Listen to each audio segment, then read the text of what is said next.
नमस्कार सभी को, मैं तहलका न्यूज की तरफ से साक्षी सिंह। देखिए आज की ताजा खबर।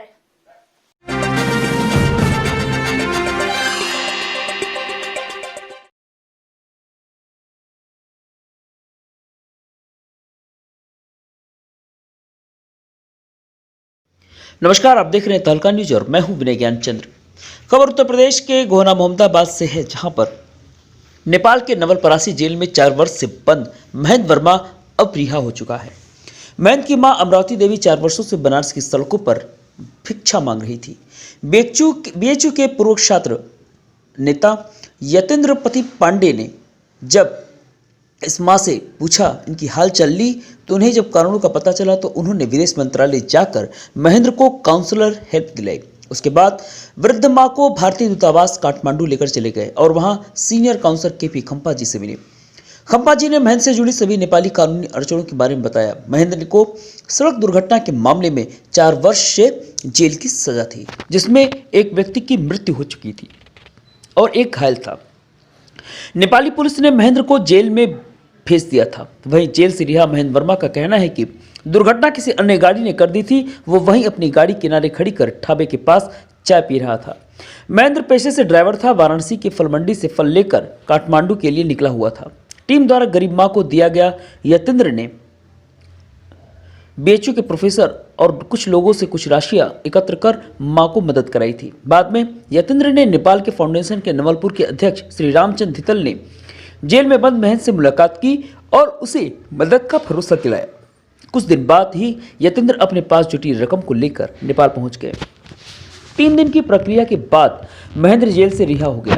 जेल के बाहर खड़ी महेंद्र की वृद्ध मां जब उनसे मिली तो बहुत ही मार्मिक दृश्य था। दोनों मां बेटे एक दूसरे से 4 वर्ष बाद मिले थे। गले से लिपट कर और दोनों रोने लगे और आंसू थी जो रुक नहीं रही थी और गले थे जो रूंध चुके थे। महेंद्र की पत्नी भी, जिससे महेंद्र की शादी 5 वर्ष पूर्व हुई थी, वो भी बहुत भावुक हो चुकी थी। महेंद्र दलित समाज से आता है और गरीबी में जीवन बीता है। बचपन में ही पिता चल बसे थे। अकेले माँ और पत्नी का रखवाला था। वृद्ध माँ अमरावती देवी चौधरी फाउंडेशन की जिलाध्यक्ष श्री रामचंद्र धितल को ढेर सारा आशीर्वाद दिया तथा यतेंद्र व युवा समाज सेवी विकास शाह को मां अमरावती देवी ने बहुत सारा आशीर्वाद दिया। यतेंद्र ने चौधरी फाउंडेशन को पूर्व अध्यक्ष एवं समाजसेवी दीपक गुप्ता, डायमंड, संतोष राजभर, अमर सोनकर, मनोज कुमार, मिथिलेश रावत, विक्रम सिंह, विजय चौरसिया, आनंद गुप्ता, शिवम कश्यप आदि लोग इस मौके पर उपस्थित होकर उन्हें शुभकामनाएं दी। देखिए तहलका न्यूज की एक एक्सक्लूसिव रिपोर्ट।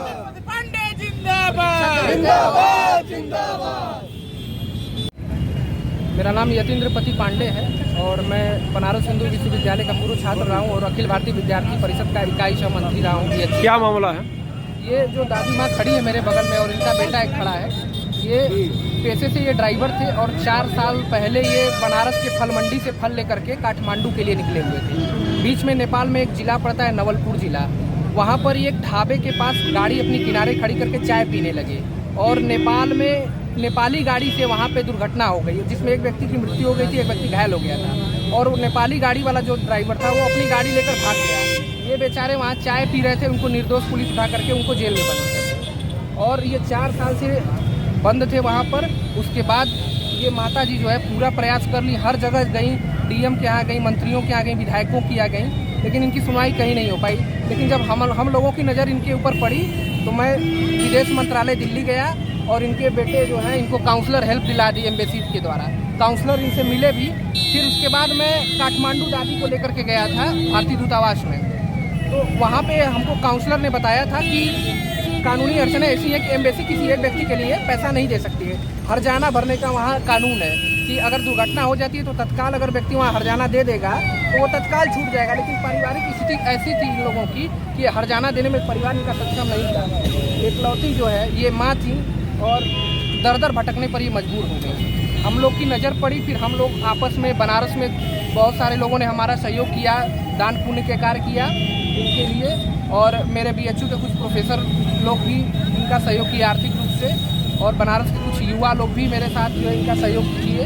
और मैं उसके बाद नेपाल के एक चौधरी फाउंडेशन से संपर्क किया चौधरी फाउंडेशन वहाँ 5 लाख रुपए जमा करना था, तभी इनकी रिहाई होनी थी। तो मैं 2.5 लाख रुपए हम लोग यहाँ से कंट्रीब्यूट करके, ये दीपक भैया हैं, इन्होंने भी मुझे इसके लिए सहयोग दिया था, और 2.5 लाख कुल टोटल रकम हम लोग लेकर के नेपाल पहुँचे। और 2.5 लाख एक फाउंडेशन वाले से मैंने बात किया था, नेपाल के चौधरी फाउंडेशन के लोग हैं। चूँकि मैंने कहा था कि देखिए वाराणसी का मामला है और हमारे प्रधानमंत्री जी के संसदीय क्षेत्र का मामला है, तो उनका भी एक था कि भारत से और नेपाल का कुछ विवाद चल रहा था। फाउंडेशन के माध्यम से अगर मदद होगी बनारस के किसी व्यक्ति की, तो भारत और नेपाल का रिश्ता और भविष्य में बेहतर होगा। ये सब सोच करके फाउंडेशन ने इनको जो है छुड़ाने के लिए 2.5 लाख रुपए का सहयोग वहाँ नेपाल में लगाया। और ये कल जो है छूट करके आए हैं, फिर हम लोग इनको लेकर के यहाँ उपस्थित हुए। और मेरा घर यही आदर्श नगर मोहम्मदाबाद गोहना का ही मैं निवासी हूँ। ये सब लोग मेरे बड़े भाई हैं, दोस्त मित्र, छोटे भाई लोग हैं, और इन लोगों का मुझे बहुत आशीर्वाद और सहयोग हम हर कार्यक्रम में मुझे प्राप्त होता रहता है। सबका मैं आभारी हूँ। बहुत देर से ये लोग प्रतीक्षा मेरी कर। क्या घटना थी आपके साथ घटी थी? घटना है वही एक्सीडेंट, साइड में लगा के चाय पी रहे थे, वो नशे में आया, गाड़ी को ठोका, दूसरे गाड़ी में मारा, और मारने के बाद पुलिस वाला हमको निर्दोष बना। कितने साल बाद आप? 4 बरस 2073 का, मतलब 2016 में मेरी गाड़ी एक्सीडेंट हुई है, और 4 बरस 1 महीना 8 दिन हुआ मुझको बिहार। कैसा आज आपको लग रहा है जब अपने परिवार से मिले हैं? देश में आए हुए आज हमको बहुत अच्छा लग रहा है। हमारे माता पिता भाई बहन सब यही है। किसको श्रेय आप देंगे ज़्यादातर? आप इस चीज़ का जो श्रेय किसको देंगे, जो आप नेपाल से आज उत्तर प्रदेश में आप आए हैं, किसको श्रेय देंगे? हमारे भाई हैं, हमारे बड़े भाई, माता पिता सब यही है, इन्हीं को मैं देना चाहता हूँ। आज जो भी मैं हूँ भारत में, आज इन्हीं के बाद मुल्क में हूँ।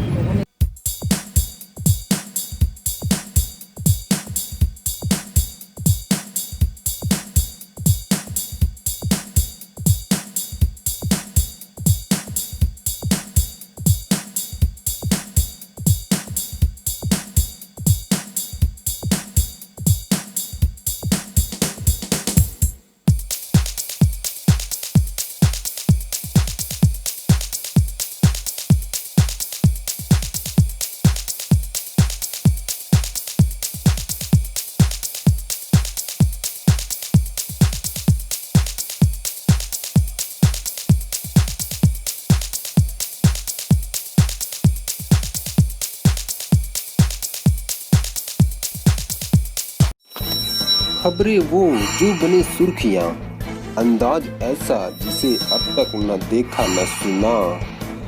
देश की प्रमुख खबरें और उनका विश्लेषण, सिर्फ खबर ही नहीं, खबर के अंदर की खबर जानने के लिए देखें तहलका.in।